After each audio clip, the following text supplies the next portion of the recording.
Good morning. Good morning. You can see me, right? Yes. I am standing, okay? To make sure.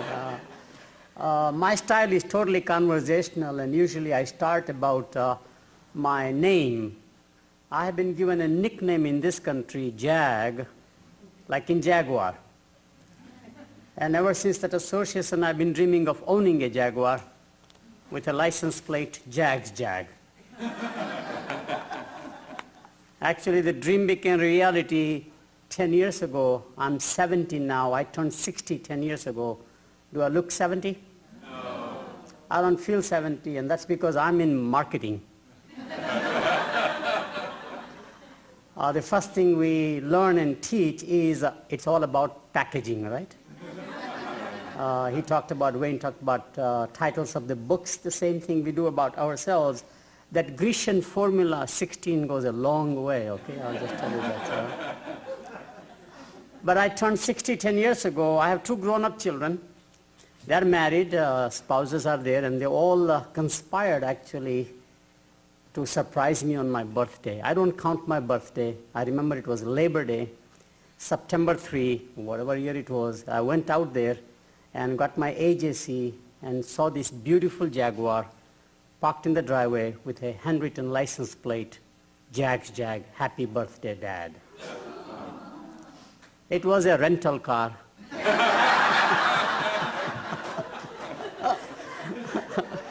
You can't make this stuff up. It's a true story, okay? So I'm still looking for my Jaguar, and I'm getting more optimistic now because Jaguar is now owned by an Indian automobile company called Tata Motors. So I'm trying to network with Mr. Ratan Tata as fast as possible. I don't need to network with my kids anymore, right? Which is interesting. I wanted to talk about this topic. I think it was a perfect blending. Anita, thank you for organizing, and the flow is just absolutely flawless and very smooth. I would like to talk about where Dr. Spinelli left essentially, that this economic downturn is going to give many non-intuitive consequences. Several years ago in the book Tectonic Shift, we had articulated that there's a permanent shift if you look at global growth of economies from advanced countries to emerging economies, mostly because all advanced countries are aging and aging very rapidly. Demographics are not in their favor as they were all of last century or last 2 centuries essentially. And that shift now will intensify with this global economic crisis. It is not because emerging economies will do faster running, it's a marathon race, but the advanced economies and their slowdown, which is worldwide, our slowdown is relatively less compared to the slowdown in Germany, for example, UK to some extent, which is about to recover. Japan has been languishing for quite some time. South Korea is experiencing. I was in Singapore in the month of April, and they have never seen a downturn in their whole history. And for this first time, you see an economic downturn and its impact. It's a shock to the nation, not only the leaders of the nation, but also to the average person. So because of that, emerging economies will grow faster. They also will get the tailwind, and actually it will turn out that more and more advanced economies companies will now more aggressively invest in emerging economies. In other words, all of the issues about political risk that I think Dr. Spinelli talked about, all of the corporate hesitations to go into emerging economies will be given way primarily because of sheer necessity. They have no choice. Their growth will come whether you are Coca-Cola or Starbucks or Home Depot or any company that you can imagine in the US. So is true of the German companies, the French companies, the Japanese companies, etc. And the movement has begun just at the beginning of the economic crisis and in terms of its public awareness, and the movement will become now much stronger is my forecast. So emerging economies actually will be made by not only themselves, but also by advanced economies. They get the tailwind. I'll give you 2 reasons why I'm optimistic about this shift more aggressively and therefore its consequences. I was at the vibrant Gujarat. This is one state in the subcontinent of India. Wayne knows lots of personal friends based upon our prior conversations. The state has a chief minister like the governor here. India you can understand only if you think India is like Europe, just like there's a distinct German nation and an identity, a French nation identity, Italian. In India, the whole country got organized after independence into those subculture as states. So this is a Western state. Chief Minister is quite pro-business. And there is a vibrant Gujarat, which is a global investment summit. Every 2 years he hosts. This time the summit partner was Japan. The largest massive investment in India already has begun in 2009 is by Japan and South Korea, all in manufacturing, for which India is not as well known as China is, for example. India is agriculture, went into the services economy with the IT revolution, hospitality industry and all this stuff, but it is now strongly encouraging investment in manufacturing. By the way, the total amount of investment announcement MOUs was $150 billion, which is usually over 5 to 7 years out. Even if you discount some hyperbole, it is real money. If Japanese go to India to diversify themselves from manufacturing in China, if South Korea does the same thing, they are not going for markets necessarily, but they are going for sourcing. The rest of the world will have no choice globally competitively to equalize. So whoever are the competitors to the Korean companies and the Japanese company would also say, we also have to be in India in order to equalize the sourcing advantage, which is a very key advantage. If you look at the economics of pricing, for example, value add in a factory is only about 30%. 70% is all procurement of raw materials, components, or even finished products like contract manufacturing. Significant move. The second reason why these 4 nations that Wayne talked about, however you put an acronym behind, I think acronym should stand as it is because it's a brand equity now, created by Goldman Sachs, BRIC nations, but the order is reversed. China going up front to bat, India right behind, Russia coming along, and Brazil.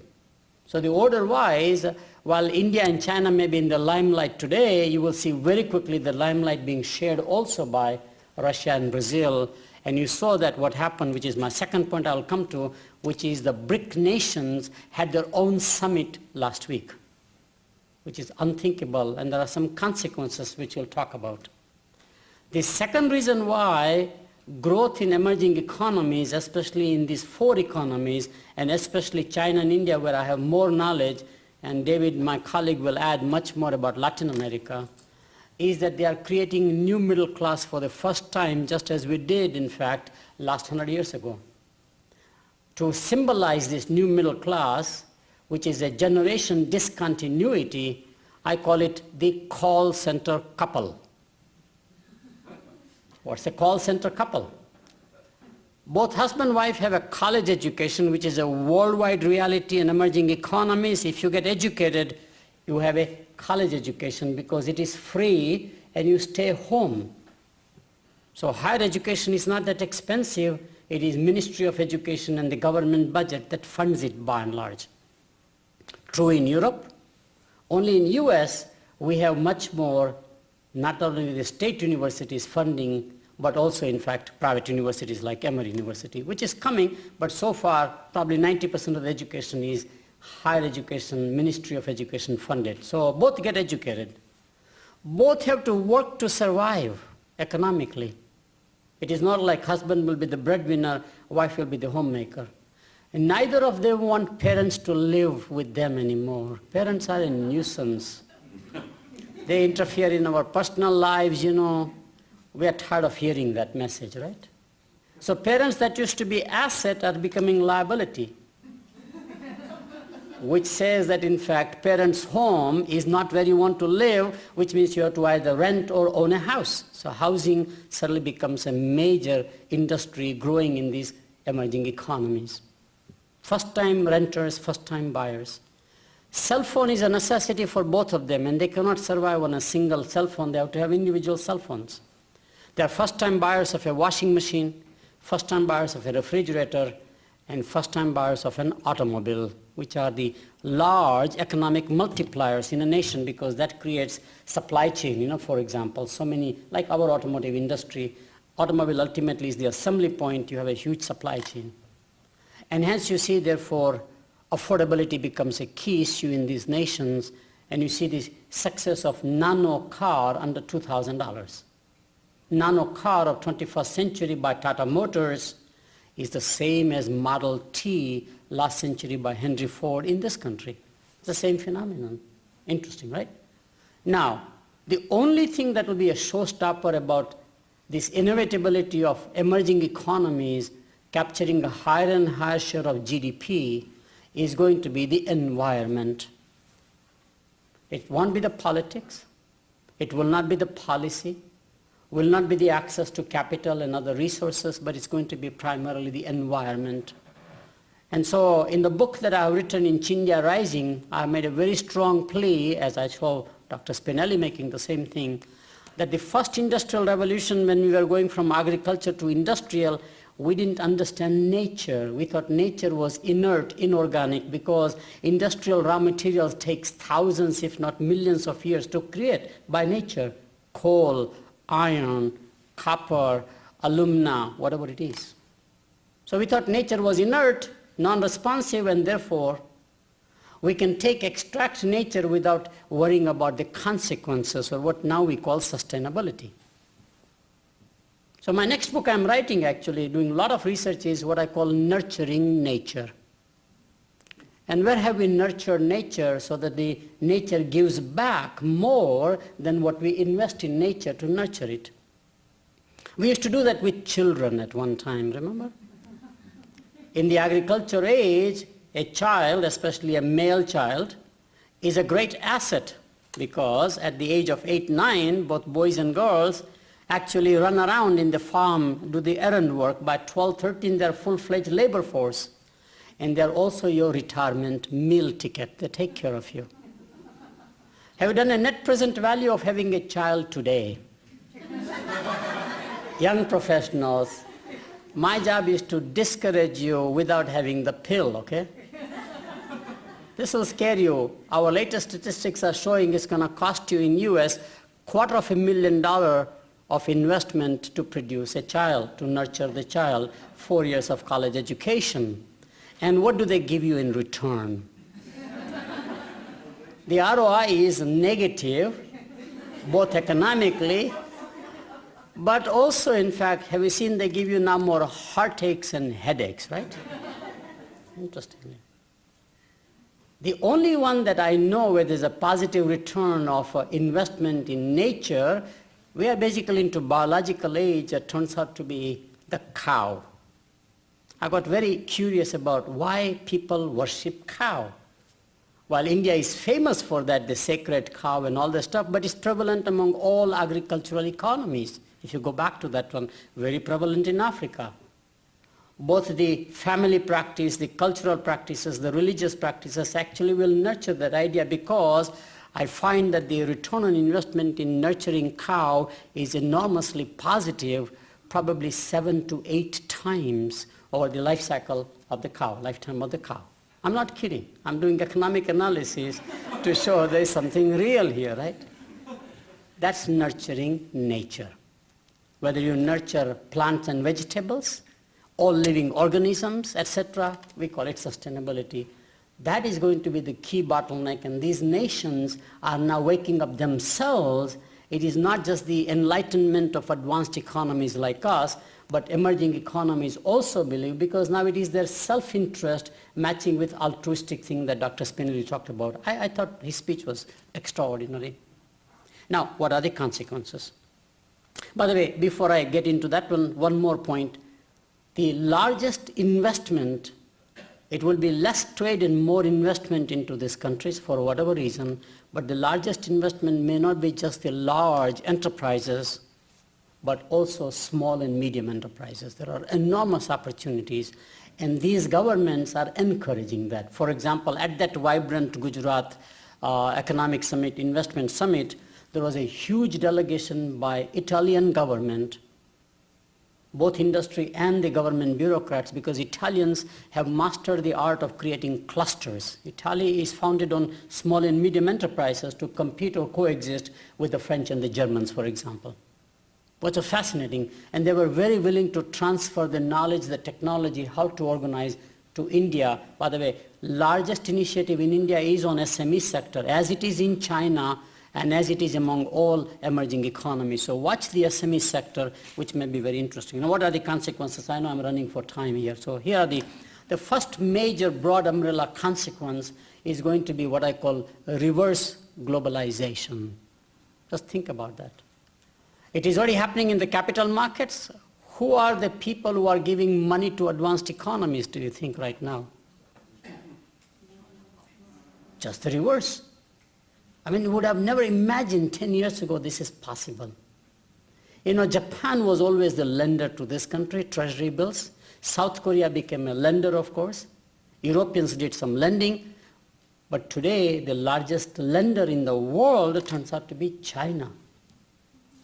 Can't believe on foreign aid side, which again Dr. Spinelli talked about, last year in the month of April, under the UNIDO Secretary General, there was a delegation from Africa, 11 heads of states or 10 went to New Delhi, and New Delhi, the government announced $500 million of foreign aid to Africa. I'm still stuck in my memory that India always used to receive foreign aid, right? They had the roaming cows and snake charmers, you know, and pot-bellied children. How can they give foreign aid to Africa? Makes no sense, right? Interestingly. So there is a reverse flow of capital. And we have never understood that. We have the anxiety of receiving that capital. We need the capital, but we worry about because we don't understand their motivations. We don't understand their culture. We don't understand their politics. We put things from our lens viewpoint. By the way, the largest capital coming from emerging economies will not be through the traditional private capital, but through sovereign funds. I have estimated that in this energy crisis, which is now slightly subsiding or leveling off, but the prices of oil will go back again, I can assure you that. The first energy crisis, 74, 78, the world made about $250 billion. Its equivalent is about 1 trillion in today's economy.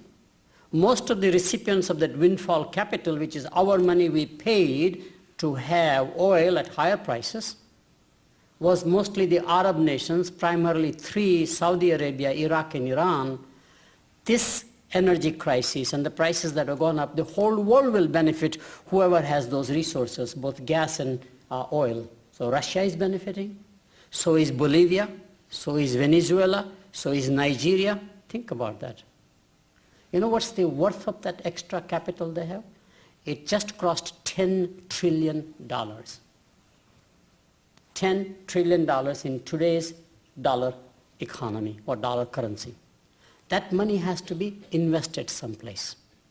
And we are watching the trail as to where they will invest. First energy crisis, the Arab people mostly invested through London Stock Exchange, mostly into British firms, some into the US.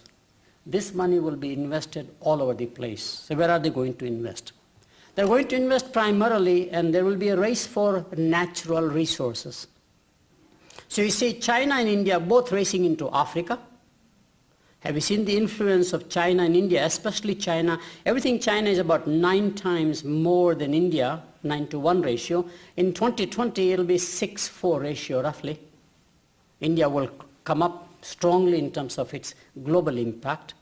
Have you seen, in fact, the race into Latin America now?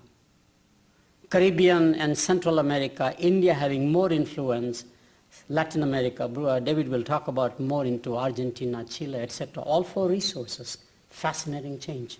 That's one area. Second one is going to be these companies out of emerging economies will have to globalize like Japan did, like South Korea did. But the globalization will be not as much for exports and markets, which is the traditional model, but more for assets, which is all advanced countries have. And there are three assets they will go after with their money.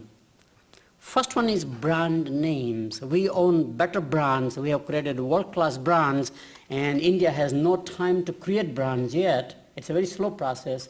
So they will acquire companies who have enormous brand names. Textile industry, only two countries will dominate, India and China.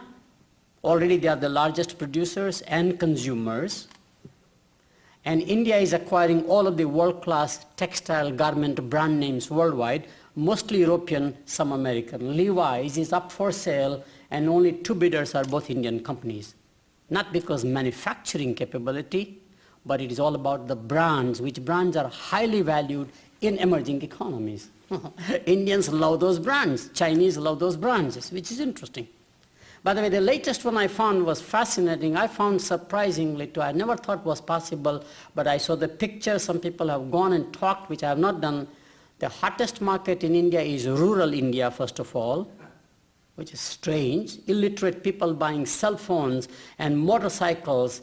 But the Indian farmer you might have seen in the traditional white garment with a, what you call turban, essentially, right? Have you seen white turban?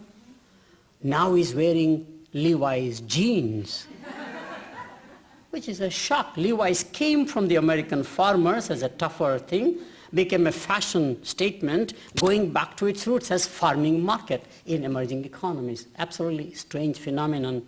So brands. The second one is that we have more technology, proprietary, with patent rights on our shelves than we will ever know what to do with it.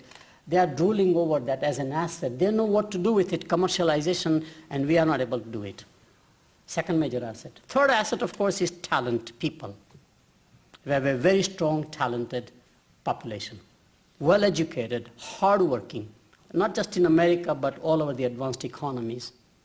And that talent is now searching for its utilization.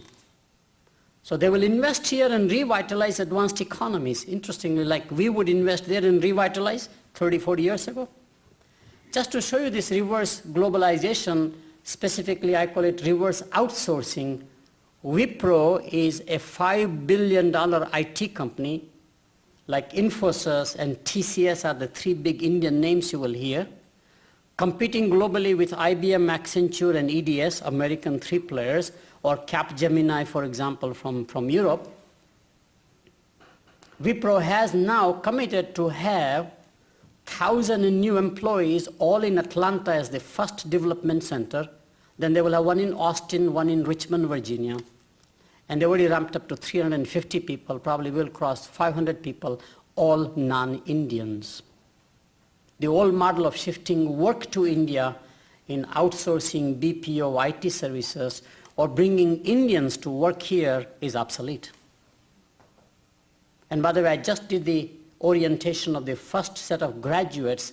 We are hiring at all levels, technician level, scientist level, but these are the undergraduates, mostly in supply chain management, some MBAs.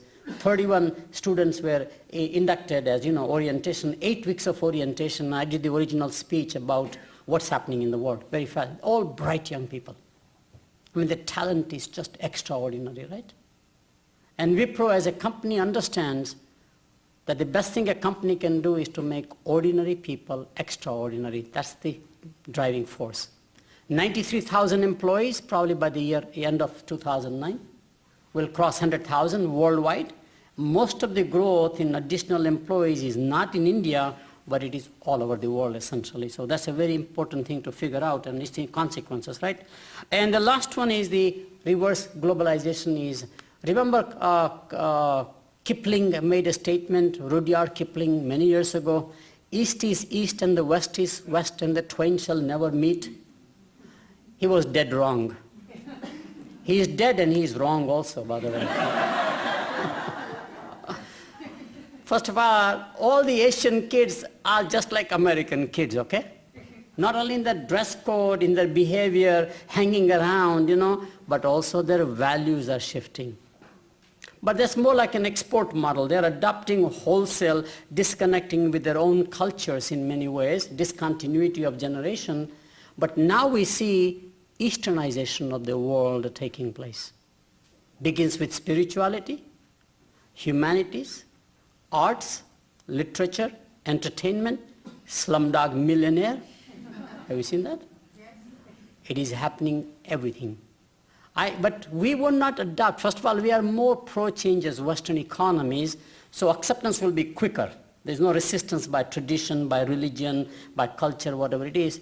But we will not adopt as it is. We will improvise, or we will blend it, what I call fusion. Have you seen the fusion of music today? Fusion of culinary, things we eat, etc. It's fascinating. So I see the fusion as a major driver with which I call it Christian yoga. That's it. To me, that's perfect fusion. There's nothing like it, right? So the third area I want to talk about, I'll take about 2-3 minutes quickly, and then last concluding part because of the time. Our third area is something else is happening that the advanced countries are totally unaware, except maybe few thinkers, policymakers, is that there's an enormous South-South integration taking place.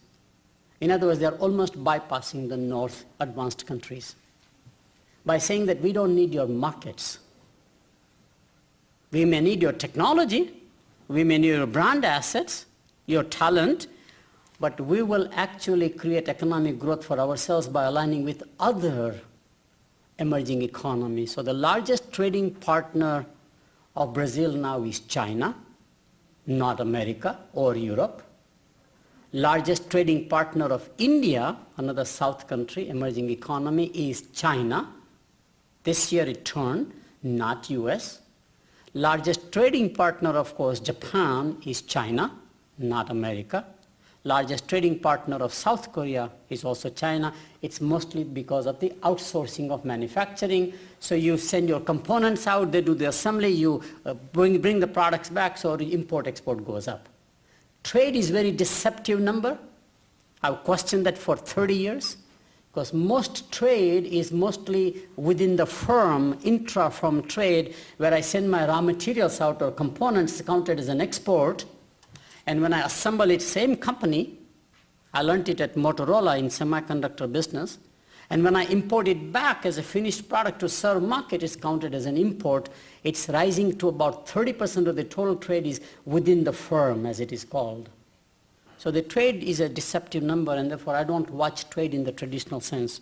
This South-South dialogue is with China and India, with Africa, as I mentioned. They will revitalize Africa, which by the way will rise faster than you have imagined. Second half of this century, I won't be here, but you will be here.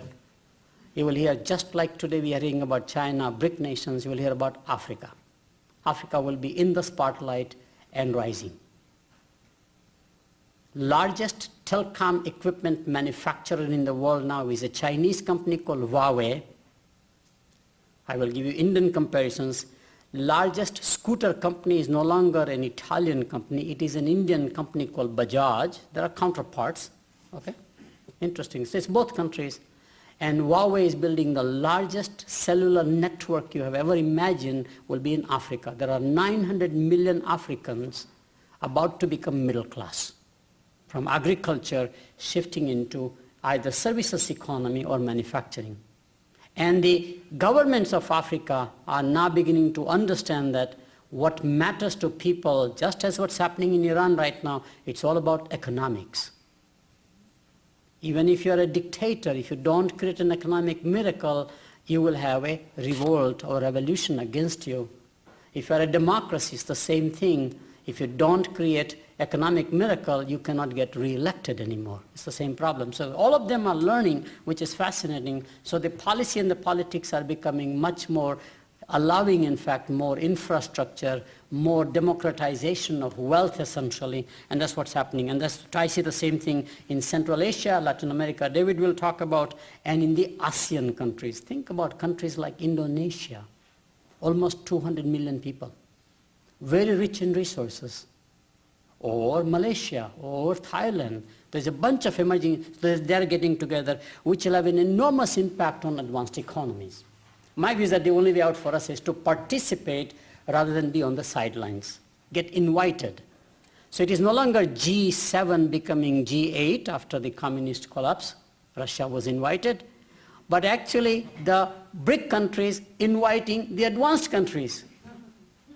But sitting on the sidelines for a while before you sit at the table, there's a complete reverse power, which is an economic power, which is followed by soft power, the culture power essentially, while we are still hanging on to military power and the political power. Huge shift. Think about that one. What are the challenges? Primarily the challenges are, and I was asked to write this book called Self-Destructive Habits of Good Companies. Original title was 7 Bad Habits of Good Companies. Opposite of Stephen Covey's book, remember, in management, 7 Good Habits of Effective People. It was all based upon one question that Dwayne Ackerman, as the CEO, I was his advisor, asked me in one of those luncheon meetings, why good companies fail. I never thought companies fail. Institutions never fail. Only individuals are mortal. And I did all the research just on my own and ultimately wrote up after 10, 12 years, essentially. We had to change the title because of the intellectual property rights, so we call it Self-Destructive Habits. It's translated in 11 languages. But as soon as it was off, I think it was 2007, I was asked to write a book about self-destructive habits of great nations and how to avoid them or prevent them. It's the same problem. What are the bad habits of great nations? Just like corporations, I have a whole chapter on denial, arrogance. General Motors is prominently displayed on the chapter on arrogance, although they also suffer from denial. I used to work there in their tech center. Brilliant people. But they had a perspective that emerging economies can never, Japanese in those cases, can never build a good car. When you are selling Datsun 210, remember Nissan car? I'm aging myself now. Honda Civic, right? Toyota Corolla. They used to laugh at them. In fact, the irony is that General Motors created markets for them by refusing to listen to their own dealers who were saying people want a second car because they are living so far away in suburbs. The wife has the station wagon, which is now the minivan, right? Or an SUV. And the husband, who was the breadwinner, had to go to the downtown. He wanted a fuel-efficient second car, small, boxy, just functional car, nothing about showing and imaging, keeping up with Joneses, and they would not build a car. Where do you think his loyalty will shift? Not the consumer loyalty, but the dealer loyalty, who is a key market maker for you. Rest is history. Isn't that interesting? Europeans could never make it because we didn't allow them, because we treated them as competitors, didn't allow them to open up the distribution system. Distribution is a key bottleneck in automobile making besides supply chain, and it turns out to be very important to realize that the only European company that ever made any impact, 2.5% market share only till recently, was Volkswagen. Everybody failed here. Access to market, right? Just the reverse. So just keep in the back of your mind, right? So here are the 3 challenges I think we all suffer. One is we are in a denial stage. The sooner we wake up that the world is changing, I think Wayne's comment was absolutely on mark. Problem is not with them, problem is with us. We are looking at the world with the same colonial lens for 200 years, and we have to take a very different lens about that one. They don't need foreign aid anymore, okay? That is not the vehicle for our soft power. What they need is our talent, our brand names, our technologies. What they need is a political alignment, all those stuff. I think that's a denial. Second one is arrogance. Third one, and the one that I worry about quite a lot about advanced economies, is complacency.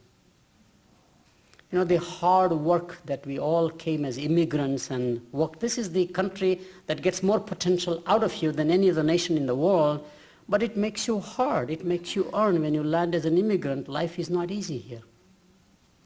But first generation, second generation become complacent because they got everything given to them. The immigrant parents work so hard to invest in their children's education here, sacrifice everything, but children get all of the education and the affluence. So advanced nations all over the world are becoming complacent. I've seen in Japan, I've seen this in South Korea, surprisingly. I've seen that, in fact, in Europe, quite a few. I've seen in the UK. And to me, that complacency always happens just like in a corporation. Last point, it's all positive news again, optimism. I'm more optimistic than most people. How do you behave yourselves? You know, there are 2 models, and I think Dr. Spinelli mentioned, so I wanted to make that as a point and I'll stop. How many of you attended Christian weddings? All of you, right? Have you seen Christian weddings are all planned and orchestrated and rehearsals, nothing left to surprise, right? The bridegroom shows up, right? Have you seen all that, right? I call it orchestration. If the world was very predictable and you had a control of the environment, that is the best style of managing your career or managing your company. Have you gone to an Indian wedding? It's all improvisation. When it begins, when it ends, who cares? Remember Dr. Spinelli said, be flexible. Don't over-architect yourself. That branch that comes in the river, right? You're on the bank, grab the branch. Wherever it takes you, it's okay. But that's not how we are trained mentally. So Indian weddings are fascinating. I attended my granddaughter's wedding 4 years ago in India. And in the middle of the wedding, the priest got a cell phone call. He took it. I can't believe that. He took it. 30 seconds is going on. Wedding is up on hold. Who cares, you know? World goes on, which is interesting, right? I'm the only one getting upset, you know? And my nephew basically told me, you have Americanized yourself too much.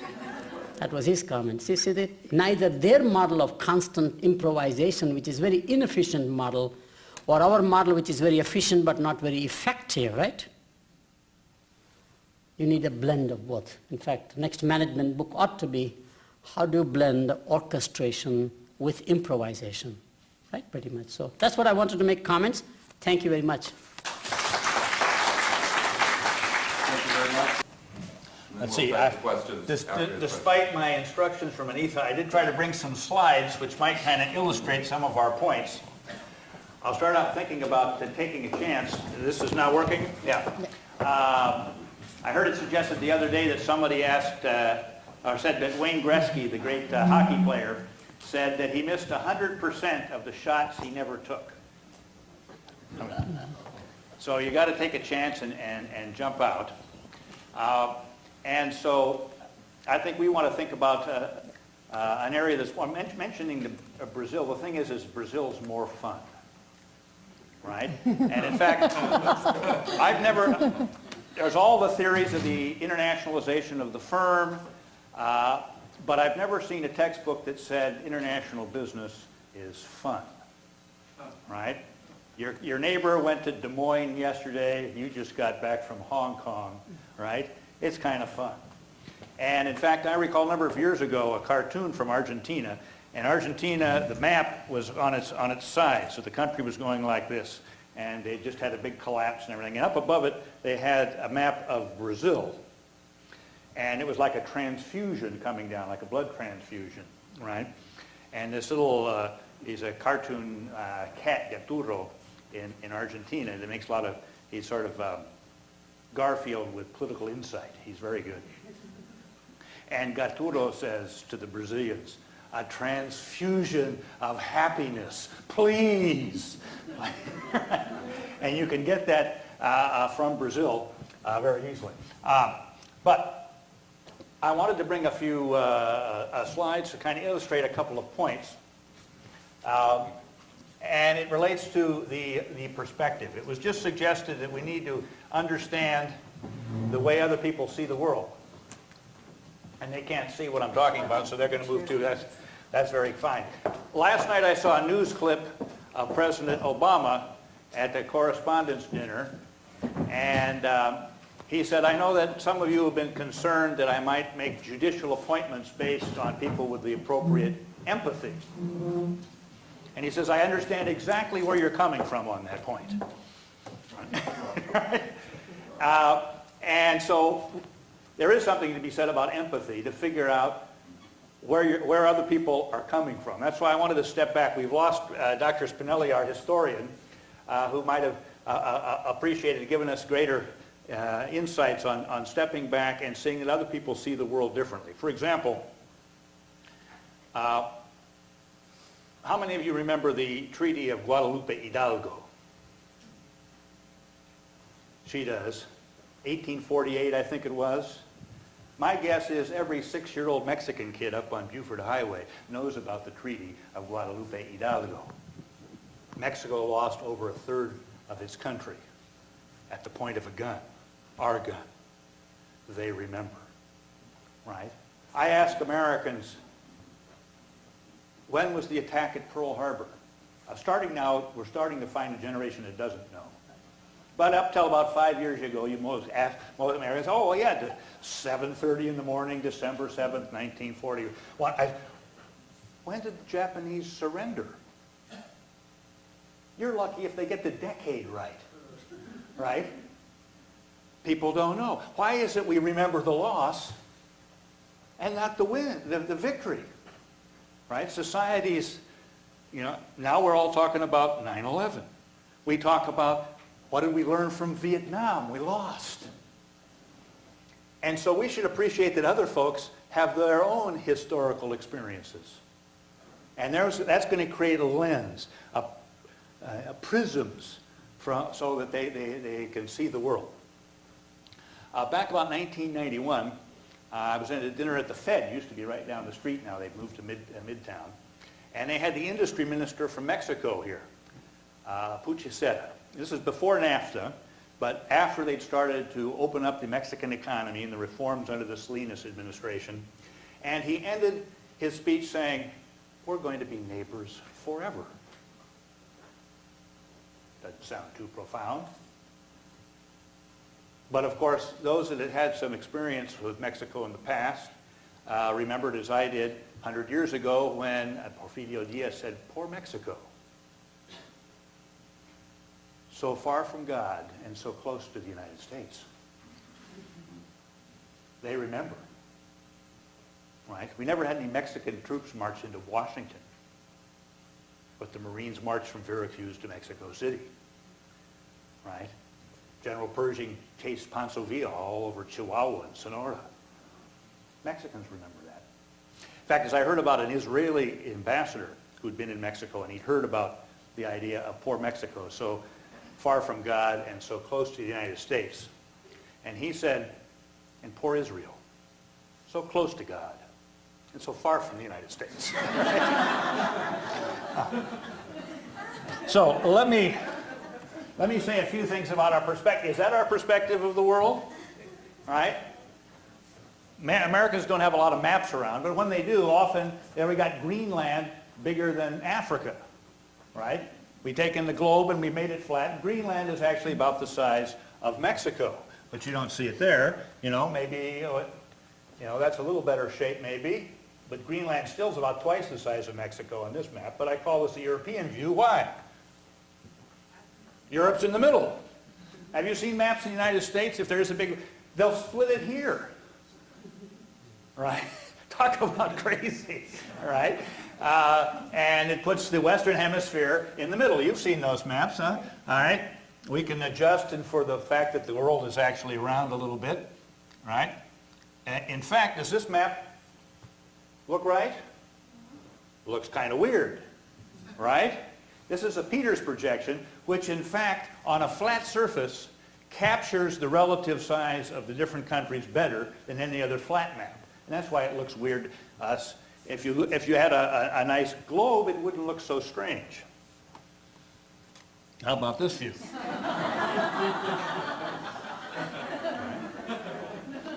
Or Chinese map, well, actually we call it up, so I don't know why north is up. That's again a perspective, right? But even Chinese maps also would have this part sort of in the middle, right? The Middle Kingdom makes more sense. Okay. What if the countries, this is the way a lot of people view the world, right? It's pretty scary if you're in these places, right? And look at that. Quite amazing, right? On the other hand, how about that?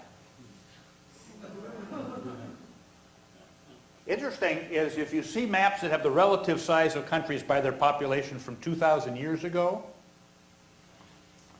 this part's much different. There wasn't the big population in the Western. This part's about the same. In terms of the proportion of world population, India and China 2,000 years ago weren't much different than this now. It's pretty interesting. Well, Here's another view. Now, we all know, I ask my students, isn't it true that the rich get rich and the poor get poorer? Well, yeah, and we've been especially hearing about that with globalization. People are getting ripped off. Well, this was the world in 1970, right? Here's especially China and India, South Asia, East Asia, right? What happened with globalization?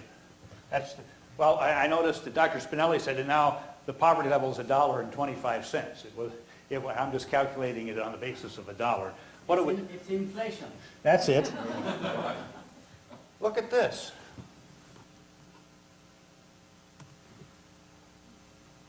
Right?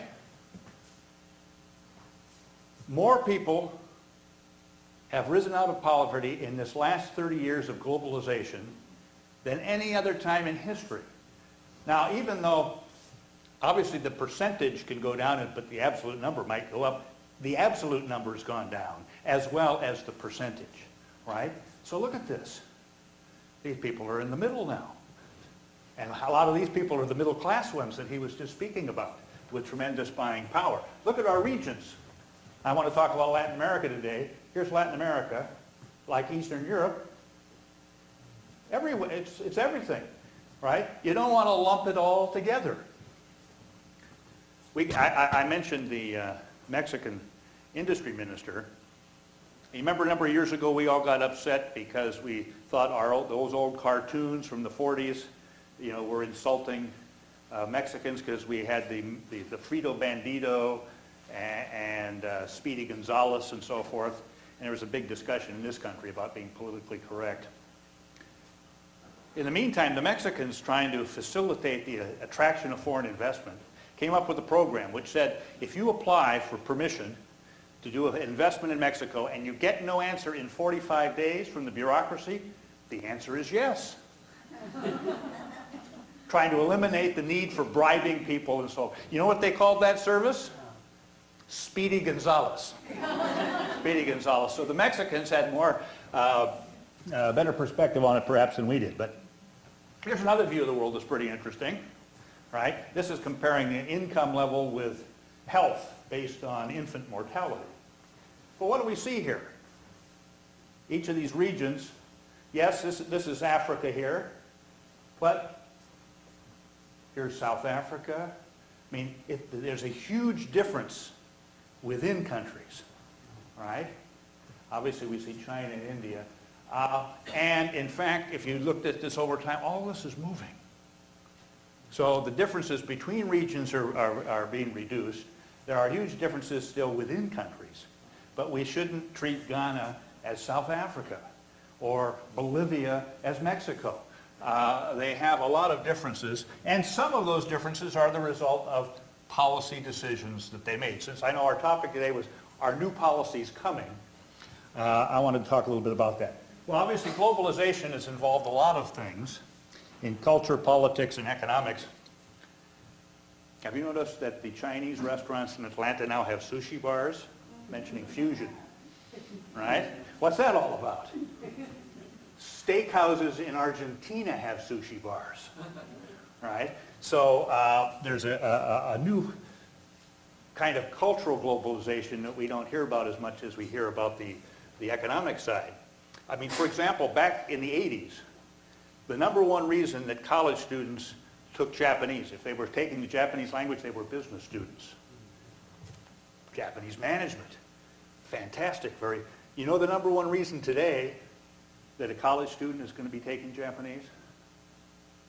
Anime. Cartoons. When they were 13, 14, the kids got into Japanese culture.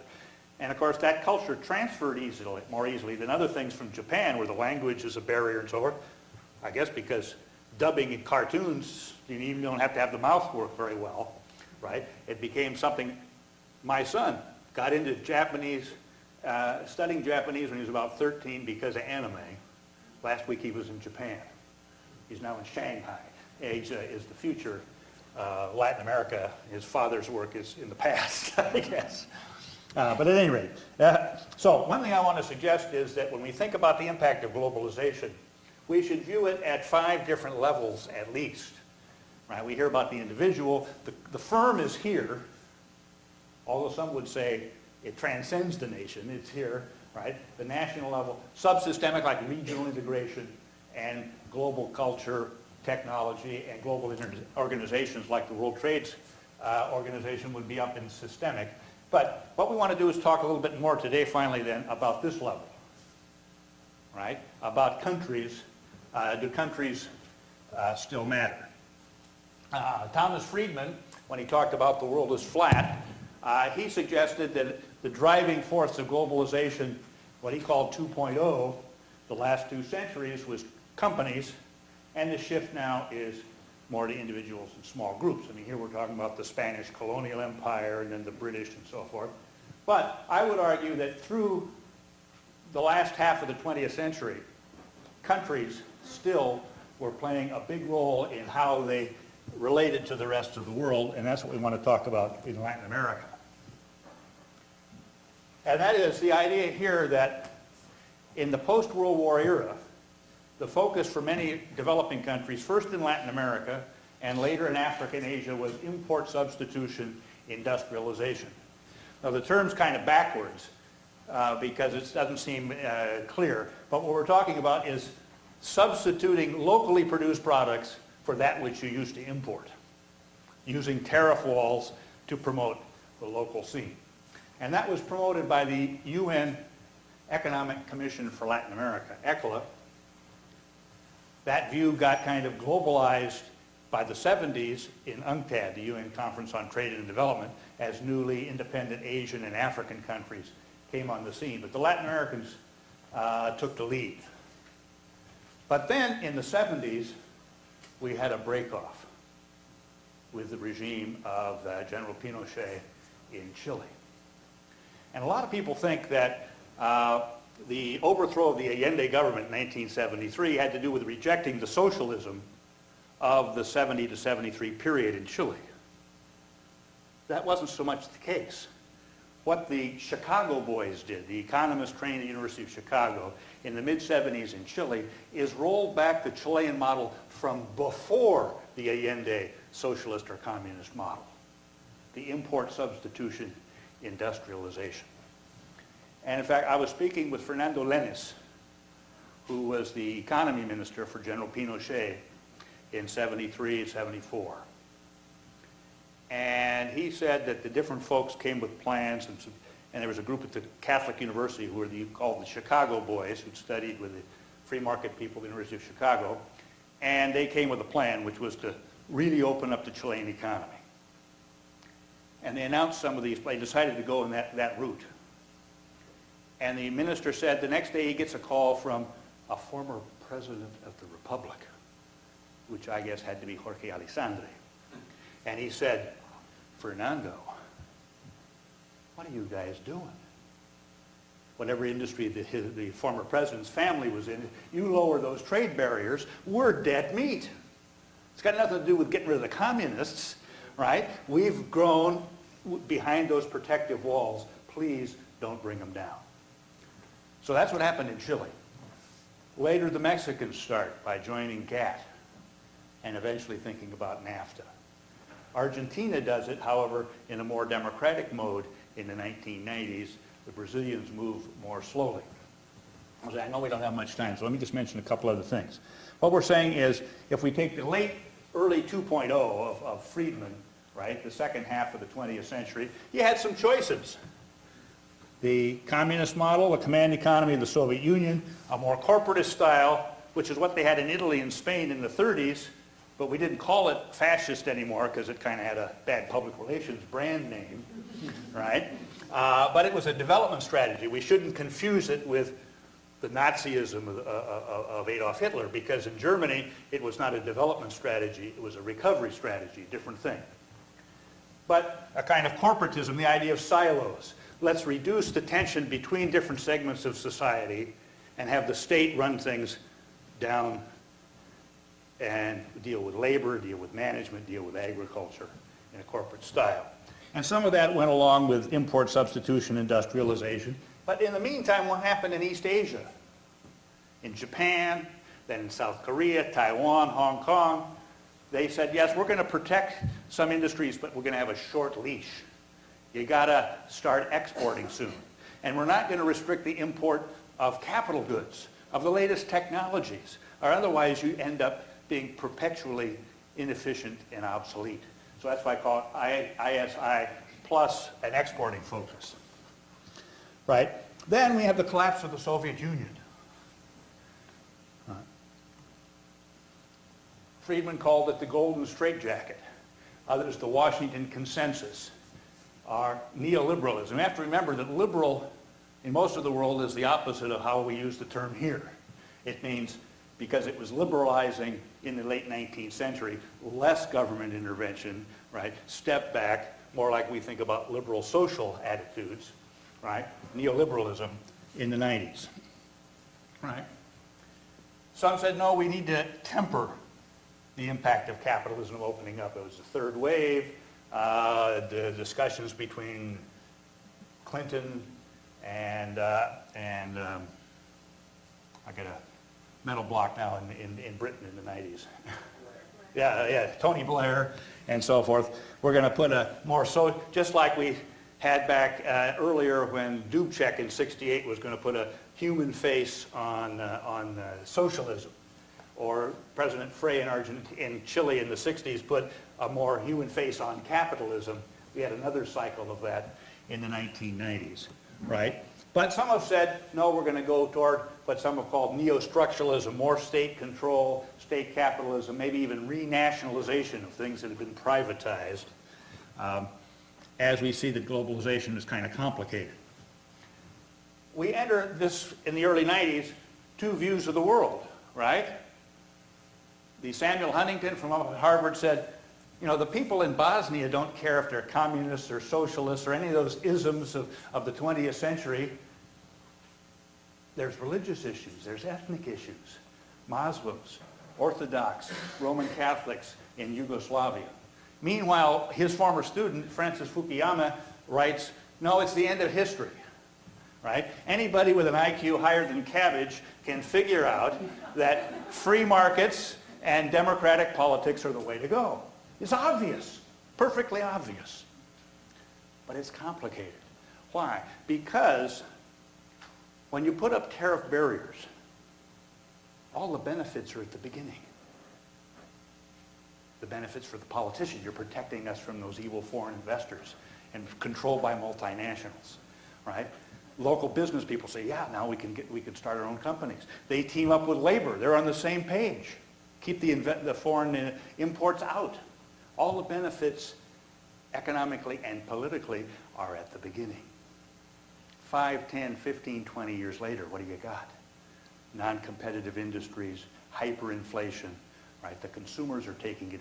Why did a state-focused, inward-looking strategy last so long in India, right? From the 40s to the 1990s, because there's a lot of vested interests. A lot of people get a good deal out of it. It develops its own inertia, and it's hard to change. Actually, I was thinking this morning over a cup of coffee, it's like the old story of, you know, about Fonzie jumping the shark? Right? The Fonz, I don't know if you know the term about jumping the shark, which is the idea of TV shows or ideas that have kind of run their course. They've run out of it, and they continue past their usefulness. And it was characterized by the TV show Happy Days running out of ideas, and they actually had the Fonz jumping a shark on water skis, right? Jumping the shark. Well, this is what happens with political and economic theory, right? Good idea to start with, but it goes on past to where its own weight, right? We could say that Ronald Reagan confronted the Soviet Union, made a big difference with Star Wars and all that. The Soviet Union also collapsed of its own weight, right? It had lots of growth in the 20s because it was dynamic, state intervention and so forth. You run out of time. Okay. So that's the big debate. Is it a civilizations debate, as Huntington said? In that case, Latin America, you could argue, is sort of on the same civilization page as we are, an extension of Western Europe. That's been a fascinating thing I've seen in the last few years. Most of my career, Latin Americans had wanted to get people in the United States to understand that they're different. Don't lump them all together. They're not all the Frito Bandito. I was in Guatemala about 25 years ago. And I said to some students, when I go home, people ask me, oh, we understand you were in Guatemala. What do you see there? And so I asked the Guatemalan students, what would you like me to tell them back home about Guatemala? And the kid in the back, he says, we're not Mexicans.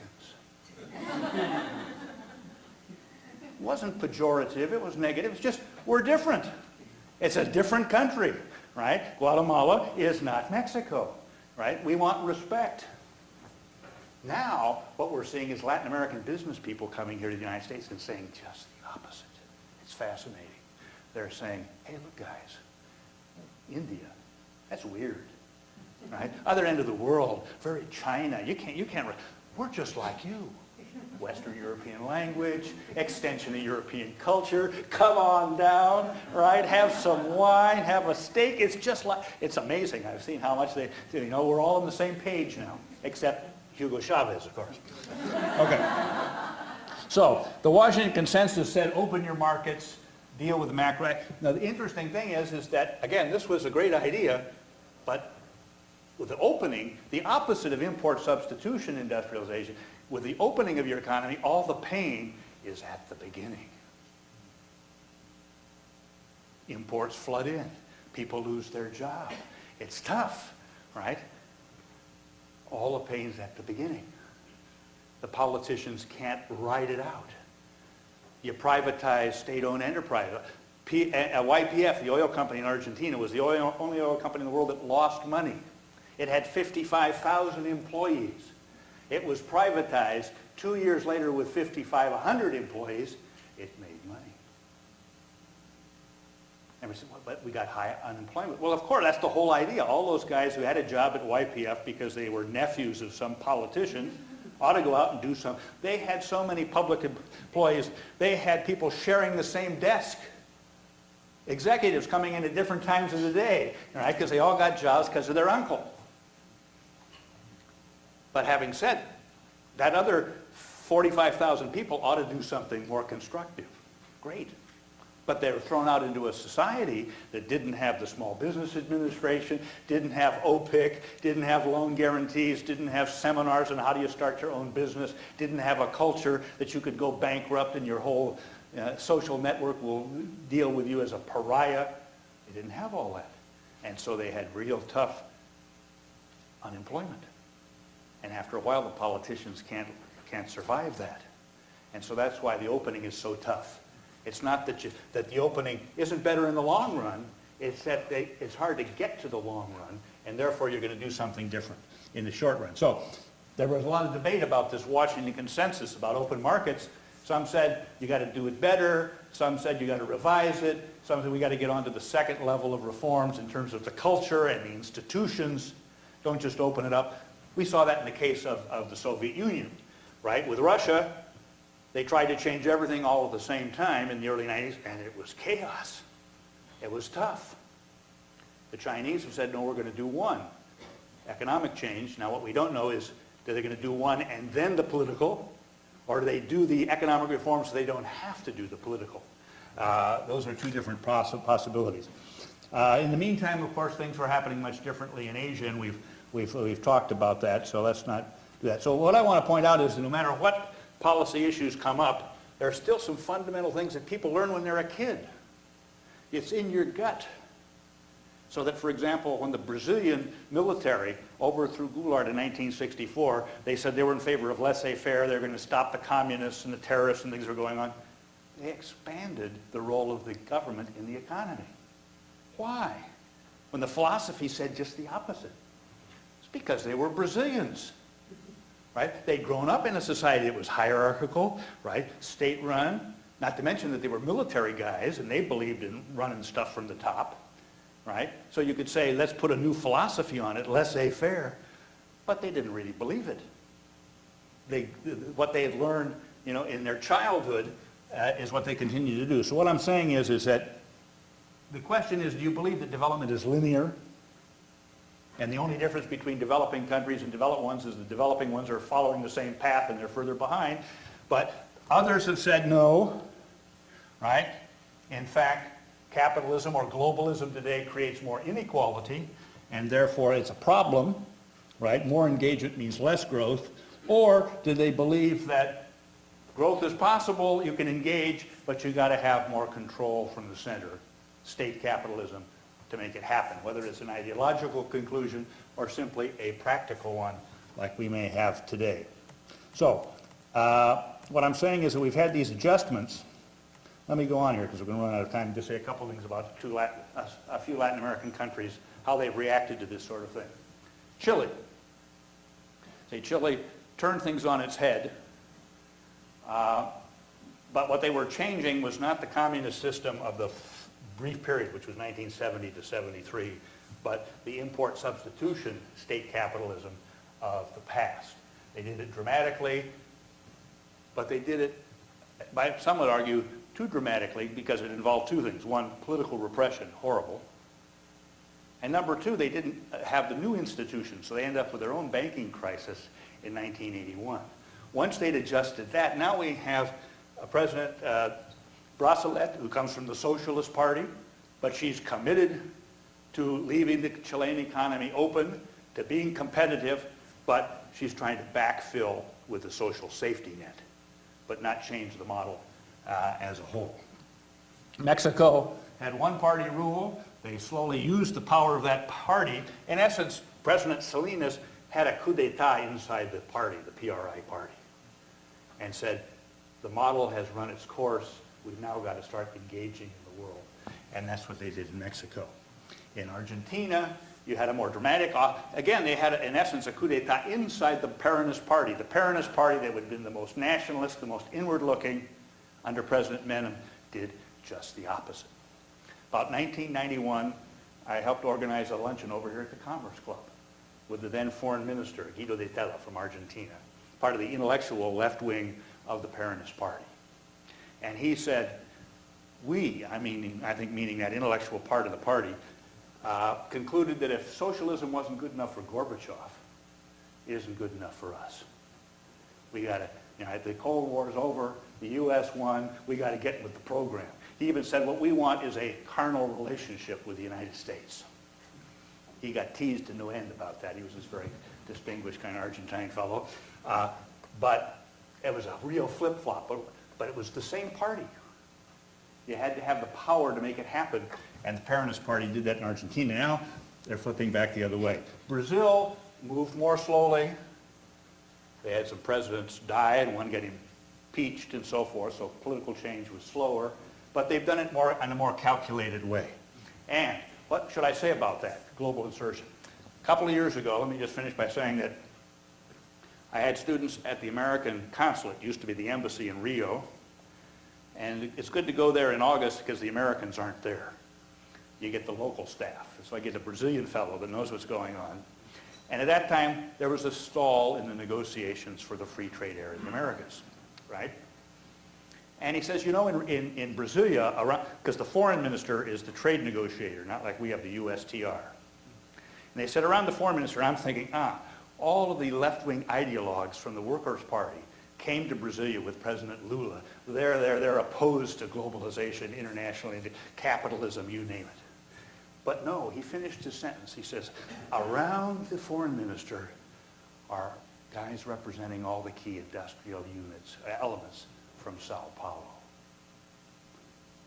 Or in other words, he didn't care if they were left-wing or polka dot. The business interests in a country that had been big and was protected, they said, don't give away the store, right? If you're going to lower our tariffs that have helped us grow in the internal market, you better get some good stuff in return. We're not opposed to regional integration, to global integration, but you got to play hardball, right? They were very practical, and that's where the Brazilians have, under the Workers' Party with Lula, never been very, very successful. Let's add one final note then, and that is there another way of going? And that would be perhaps a more increased state capitalism, even a form of socialism such as we have with Hugo Chavez in Venezuela. Could be. I mean, the idea that it's the end of history, there's only one way to go, that we were all saying in the early 90s, some people have said, wait a minute. And getting to our topic of the day, the current financial crisis, a lot of them are saying, we told you so, right? All you guys who kept sending down delegations from the International Monetary Fund that said one size fits all, wait a minute, it turns out you guys didn't know what you were doing. Man, you really messed things up. So there are a lot of folks that are empowered now by this, right, by this crisis, and are trying to do some new things. So let me go here just to add one. I'll make my final point based on Mel Gibson, right? I don't have the insights Mel Gibson had in what women want, so that I still don't know myself. Other than my wife has gone back home overseas for a couple of weeks to visit her family, so I guess what she wants is that I at least figure out how to feed myself for 2 weeks while she's gone, right? But what do these guys want?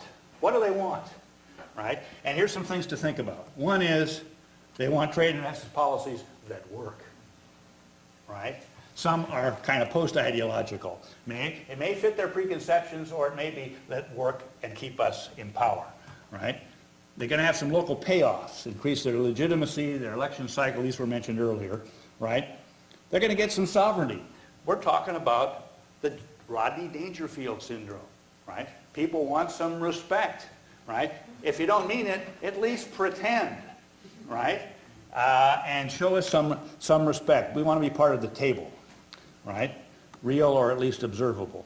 They want some validation, right? You were telling us we ought to shape up. Now, wait a minute. We know some good things to do, right? Right? We want to have investment coming in. We want to have access to your markets. And then one final point I'd mention is validation by professional peers. This applies particularly to the central banker types, right, that are trying to stabilize the global system. Who are their peers in developing countries? These are guys with PhDs in economics from Chicago, from Harvard, the same places, right? Do they think the politicians they work for have a clue? They don't probably think so here either, right? Do they think the general public understands what they try to do? No. When they try to develop policies, they got to develop policies so that other central banker types, other economists, think that they're not messing up, right? And we don't want to be naive and think that the U.S., as the biggest stakeholder in the World Bank or the IMF, doesn't throw its weight around a lot. But I guarantee you those economists at the International Monetary Fund don't think they used to work for George Bush or think they work for Barack Obama. They think they're going to show their professional experience and point of view and express that, whether in fact it's a good, knowledgeable point of view or not, doesn't matter. To them, they're not trying to impress us, they're trying to impress others in their particular element, right? So that's what I call, right, the old school tie. So they're going to try to come up with things that give them the respect. The politicians want it from the other politicians, right? The technocrats want it from the other technocrats. And if you want to relate to them, you've got to speak their language and what it is that makes what's important to them, or otherwise we won't have any influence on the policies they have in the future. I've been going too long, so let's stop for a few questions.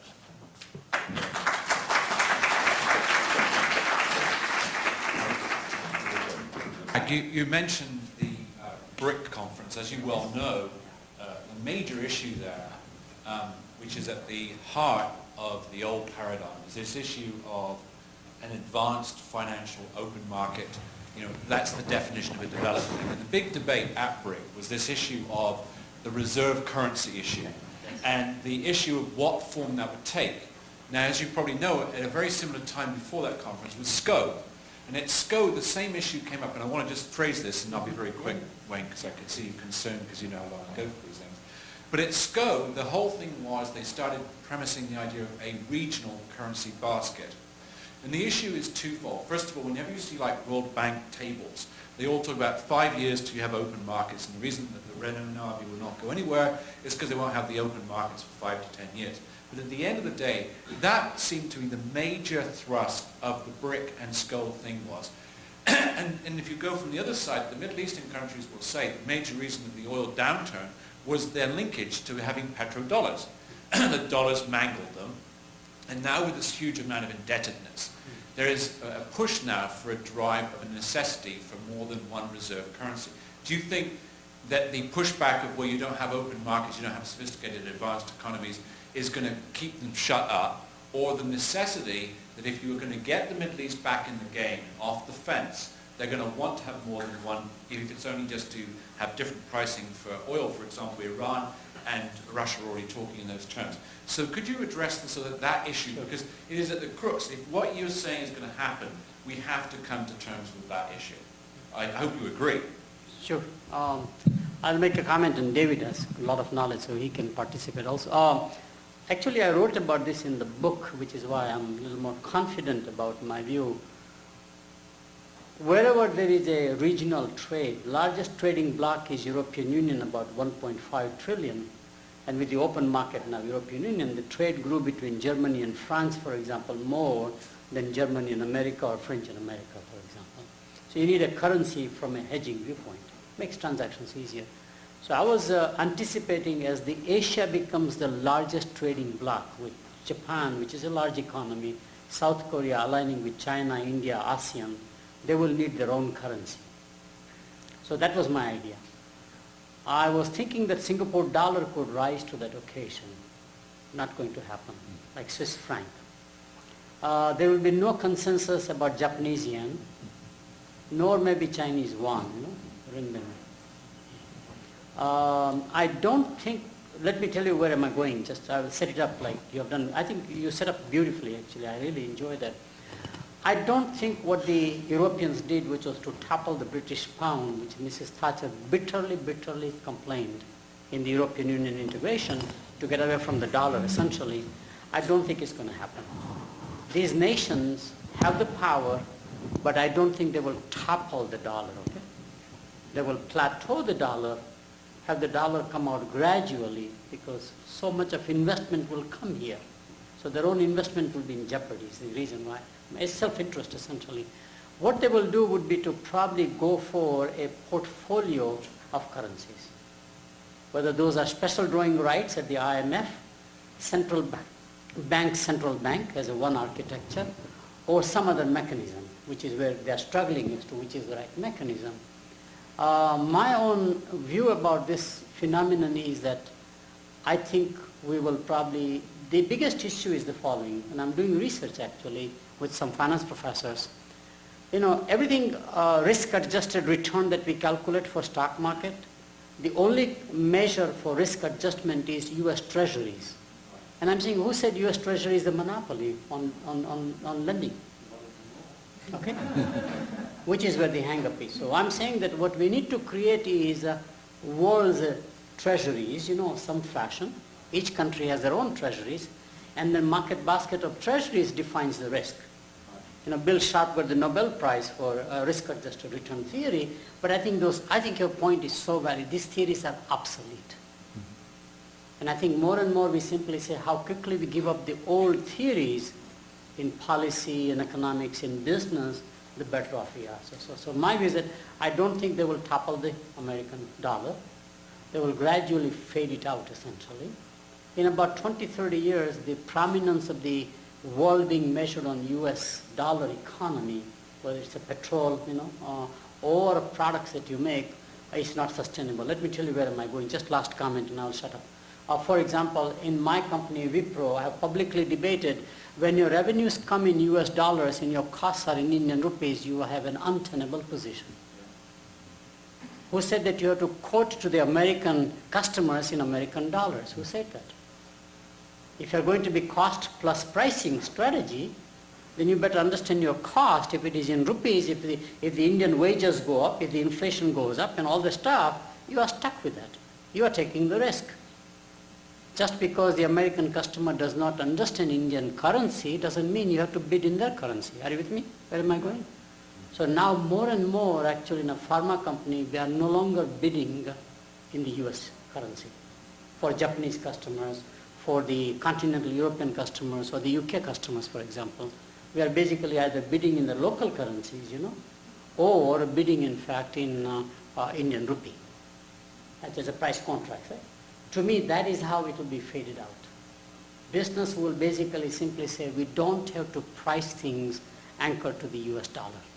Because the hedging, and as you know, the new laws about reserving on the hedging, remember?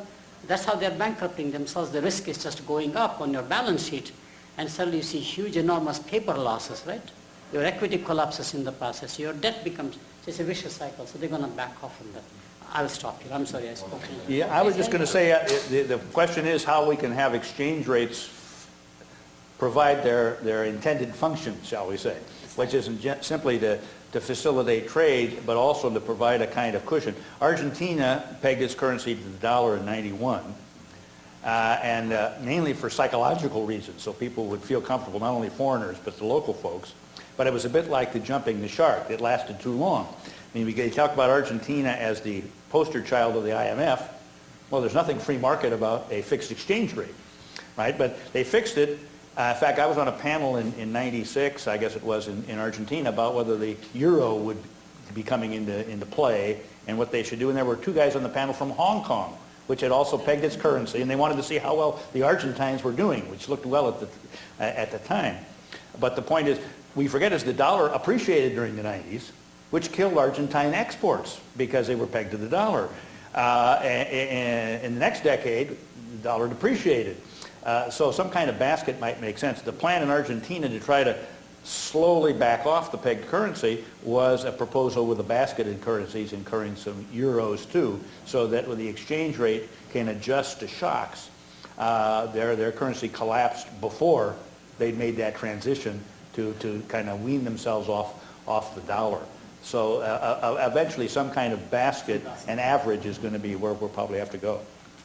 I know we could go on a long time. I would like to make one short comment and then maybe ask Dr. Sheth to sort of end up everything, and then Nita's going to lead us out to lunch that we're overdue for. But it's this. We started out this conversation a little bit jokingly about, in a kind of acronymic way, trying to decide which of the BRIC, how to do the letters.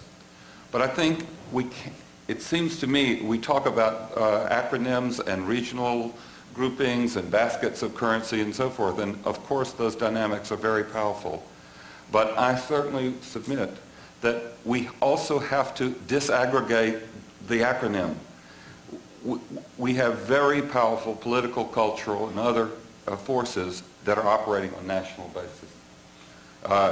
Whether it's Brazil, certainly Russia, absolutely China, and I would defer to you on India, but I think so too, that there are nationalist dynamics that are at play here. We can internationalize everything all we want, but in the final analysis today, we are still clashing against that. And I think one of the great challenges that all of us have in the business community, some of us more toward twilight or at the end of a sequence, or you at the beginning, is grappling with this very issue of how do we do proper integration and still be both respectful of and cognizant of the fact that there's great, powerful nationalistic forces that have been unleashed even by the emerging market process itself. No, I would totally concur that nationalism is on the rise. I have experienced that in India, for example. Indians are becoming nationalistic to a level where in public television I have criticized by saying that's making you arrogant. The danger of nationalism is that the state, nation state, however you anchor to culture, politics, ideology, begins to say, I'm superior than everybody else. And you sense that also in the Chinese culture to some extent, with the rise of affluence. When you, in the self-destructive habits, I found that every time somebody succeeds by accident, and a lot of business successes are by accident, now you have to give a spin about why you succeeded. You can't simply say, I was lucky. Remember Peter Sellers, again, my generation, movie called Being There? I think most businesses are being there, opportunistic. But then you have to now claim a reason for your success. You come out with these stories, rationalization, and by the way, they begin to believe in that. Harvard case Okay, exactly. That helps quite a lot. Totally agree. So given that, here is my view ultimately, that I think ultimately what's going to happen from a policy viewpoint, which is a focus which I did not as good a job as David, I was a brilliant, I thought, is the following. I think the policy of the world will become global. Neither will we have a global policy which is driven by ideology or pragmatism. You look at the world same way, nor totally local, country by country or subculture. It'll be a blend of the two. That I have an agenda of some sort as a policy, from my nation viewpoint, but I need to localize it. Localize to its context. And I think surprisingly, I find that the emerging economies are understanding that better. In other words, if you take Russia, for example, and I have always, in fact, in my book, Tectonic, Russia is a very strategic nation. You have a very strategic leader. It is not in the limelight as China and India. Lula actually is now becoming, quite eminent, quite well known, and quite respected, surprisingly, which is good in many ways. But I think we need to understand Russia's strategic position also. But there again, they will understand they cannot have one policy for all of the ex-communist or Soviet bloc countries.